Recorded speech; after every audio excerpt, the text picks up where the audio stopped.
때는 우리가 믿음 생활하다 보면 우리의 이성으로 이해가 되는 부분도 있고, 때로는 나의 이성으로, 나의 생각으로 참 이해가 가지 아니하고 어떻게 이런 일이 가능할까라고 하는 생각을 가질 때가 있어요. 예수님께서 이 땅에 오셔서 자기 자신을 인자, 또 하나님의 아들이라고 선언하고 선포하셨을 때에 사람들이 나사렛 예수, 사람으로서는 이해할 수 있었어요. 그의 자라고 그가 성장한 그 곳을 아셨고, 그의 형제, 자매, 그의 부모를 아셨기 때문에 사람들은 예수님이 사람이다, 인자다 라고 하는 것은 다 받아들이는데 아무런 어려움이 없었어요. 근데 종종 예수님께서는 나는 하나님의 아들, 하나님의 아들이심을 선언하시고 또 선포하셨어요. 그때 사람들은 그것을 이해하지 못했어요. 예수님께서 내가 이 성전을 사흘 만에 다시 짓겠다, 헐고 다시 짓겠다 라고 그 말씀하셨을 때에 사람들은 그것을 받아들이지 못했어요. 이해하지는 못했어요. 자, 우리의 삶에 있어서 이렇게 때로는 그렇잖아요. 우리가 이성적으로 이해할 수 있는 것은 우리가 쉽게 그걸 받아들일 수가 있는데, 이성적으로 받아들이지 못하는 것이 있으면 우리는 거부하게 되고 그것을 믿지를 못하게 돼요. 그 중에 우리가 믿음 생활하면서 최대 많은 사람들이 이 신앙의 걸림돌, 예수님을 믿어가는 데 있어서, 믿음의 자리로 나아가는 데 있어서 한 가지 걸림돌이 무엇이냐, 바로 이 부활 사건이에요. 죽은 자가 다시 살아난다고 하는 이 사실을 믿는 데 있어서는 사람들이 잘 받아들이지를 못해요. 이것은 당연한 일이에요. 왜냐, 우리의 경험, 우리의 이성, 우리의 그 삶의 모든 이 영역에서 보면 우리가 이해할 수 없는 부분이에요. 우리가 또 경험하지 못한 부분이에요. 그래서 사람들은 예수님의 부활 사건을 잘 믿지를 못하는 거예요. 그래서 당시에 1세기에 예수님이 부활했다라고 했으니 어떻게 사람들을 놀렸냐면, 너무너무 주님을 사랑하니까, 사랑하던 주님, 자기들이 따랐던 그 선생이 죽고 없어졌으니까 이 사람들이 그걸 환상 중에, 꿈 중에, 그렇잖아요. 우리가 너무 사모하면 꿈에 나타나잖아요. 여러분, 우리가 지금 이 코로나 바이러스 때문에 근 한 달 이상 서로 얼굴을 보지 못하고 헤어지고 이렇게 목소리만 듣는 이 상황 속인데, 여러분 얼굴 보고 싶잖아요. 안 보고 싶으신가요? 여러분, 서로가 서로 얼굴 보고 싶잖아요. 우리 권사님들은요, 서로가 너무너무 성도들 보고 싶고 목사님 보고 싶다고 눈물을 흘려요. 여러분, 그런 것이 있단 말이에요. 그래서 이것이 더 심해지면 어떻게 되는 거예요? 꿈속에 나타나는 거예요. 꿈속에 나타난 것처럼 예수님의 부활을, 예수님이 부활했다고 막 이렇게 증언하니까 사람들이 너무너무 예수님을 사랑하고 너무너무 그리워하다 보니까 저렇게 정신이 나간 행동을 한다고. 예수님이 부활한 그 당시에도 그런 이야기들이 있었어요.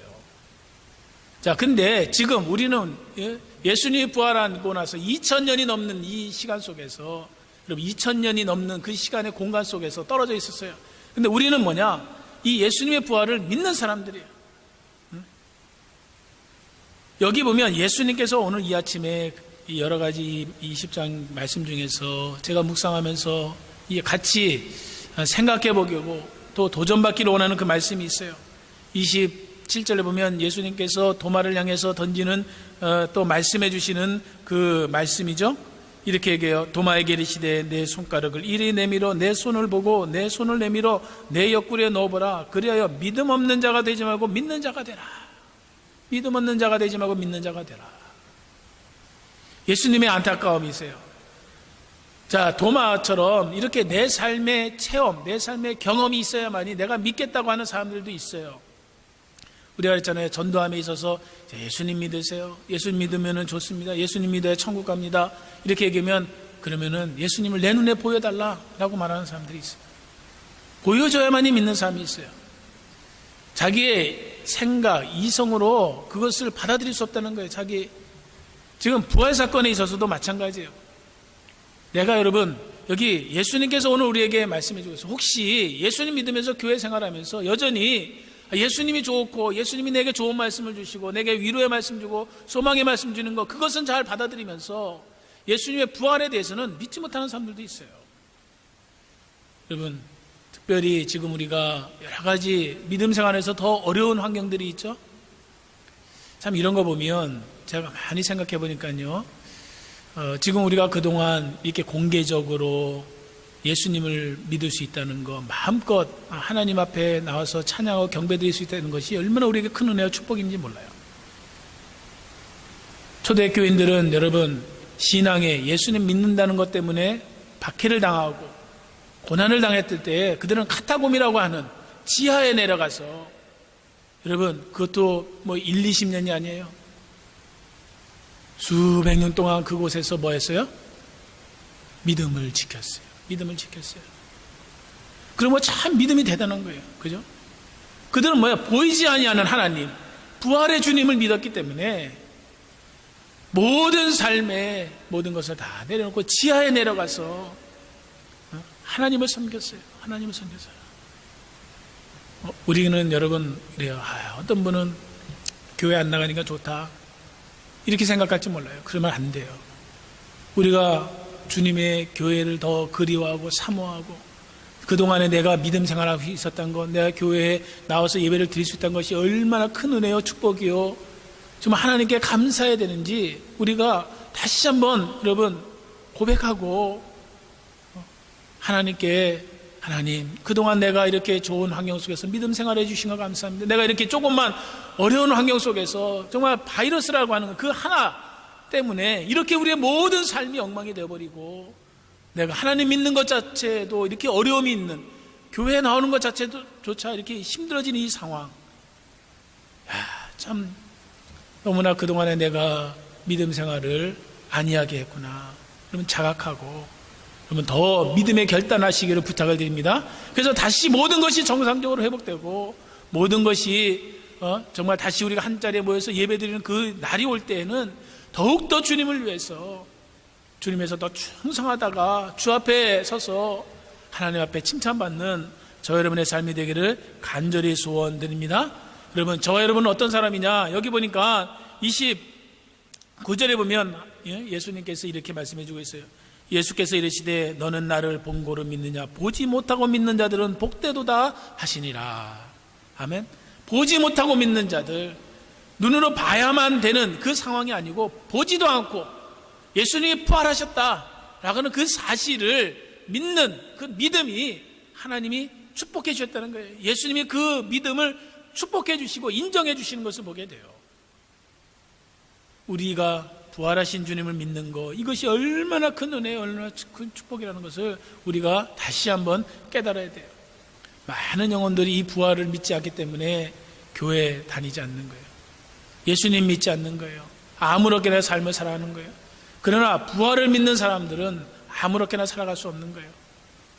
우리가 다 호련히, 여러분 이 땅에서 우리의 이 몸은 언젠간 다 썩어져 없어질 몸들이에요. 그러나 우리는 다시 신령한 몸으로 부활하여서 하나님 앞에 서서 그 하나님과 영원 떨어져 천국에서 하나님을 찬양하며 경배하며 살아갈 인생이 우리의 삶인 줄 믿습니다. 여러분, 그러면서 우리가 해야 될 일이 있죠. 여러분, 우리의 삶이 무엇을 위해서 삶을, 이 부활절을 맞이하면서 우리가 다시 한번 결단할 것은 부활의 주님을 확실히 믿고 어떠한 두려움이 와도 우리는 걱정할 필요가 없고 두려워할 필요가 없고, 그러면서 우리가 이 땅의 삶을 살아가는 동안 해야 될 일이 있는 거죠. 지금 요한이 이 요한복음서를 기록한 목적을 31절에서 말씀해 주고 있어요. 오직 이것을 기록하면 너희로 예수께서 하나님의 아들 그리스도이심을 믿게 하려 하며 또 너희로 믿고 그 이름을 힘입어 생명을 얻게 하려 함이니라. 여러분, 여기 보면 예수님을 믿어야만이 무엇이 주어지는 거예요? 생명이 있다는 거예요. 생명이. Eternal life, 영원한 삶이 바로 예수님을 통해서만 얻게 된다는 것이에요. 이것을 요한은 증거하기 위해서 이 책을 기록했다. 우리의 삶도 마찬가지예요. 우리의 삶도 여러분, 사람들에게 영생이 예수님 안에 있다. 예수님 안에서만이 참된 생명이 있고 예수님 안에서 부활이 있고 예수님 안에서 영원한 축복이 있다는 것을 증거하는 저와 여러분의 삶이 되기를 간절히 소원드립니다. 여러분, 부활절을 맞이해서 정말 다시 한번 우리의 믿음이 회복되고 우리의 삶의 모든 것이 다시 살아나는 역사. 여러분, 또 이번에 보면 참 감사해도 하나님께서 우리들 하여금 전혀 경험하지 못했던 것을 경험하게 해주시잖아요. 그러면서 삶에 있어서 보면, 여러 사람들의 삶에서 보면 참 은혜들을 많이 베풀어 주세요. 하나님이 놀라운 은혜들을 많이 체험하고 있어요. 이 삶들을 가만히 보면 얼마나 감사해요.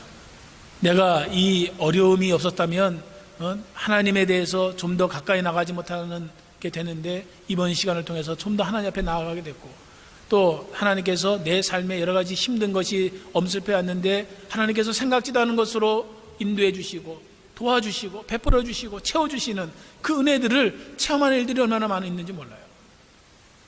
여러분, 우리 하나님은 우리를 끝까지 사랑하시는 하나님인 줄 믿습니다. 그래서 우리가 부활주일날 정말 교회에 나오지는 못해도 있는 자리에서 정말 마음껏 하나님을 찬양하고 경배하며 하나님께 영광 돌려서 부활의 능력, 부활의 그 축복이 우리의 삶에 임하기를 간절히 소원합니다.